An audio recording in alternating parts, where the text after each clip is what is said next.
When you talk about refractory, that's really good because I have not spoken to someone who actually expressed that, and that sort of the picture suddenly like, hey, I'm trying to get it now.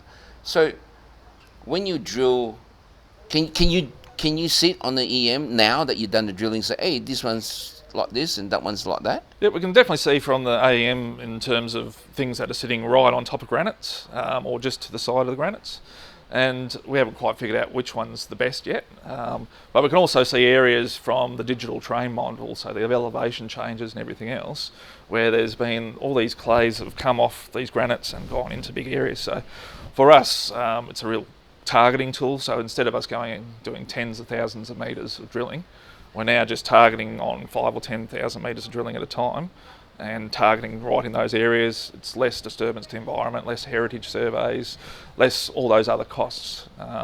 So we're really focused on trying to get the science right, both from a geological point of view, but then trying to link it into the metallurgy point of view as well. So we know there'll be certain types of rocks, as I say, the refractory, that will just not leach well from a rare earth point of view, and we need to figure out where those are, and then obviously look for the ones that are leaching really, really well.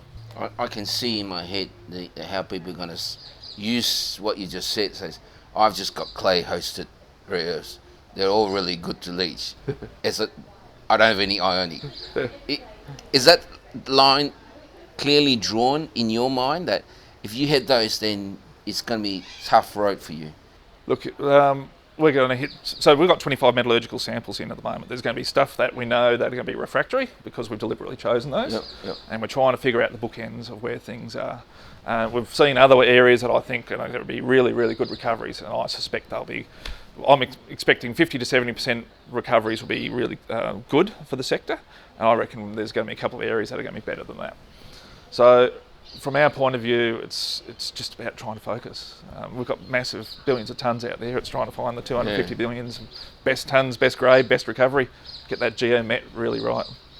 Correct me if I'm wrong, just to put into context, I mean, this refractory thing, it occurs in every metal, right? It's not rare earth, and gold is everyone. Copper, everything, there's always something that's easily leachable. And, correct. And look, we can throw acid at it and you'll leach it.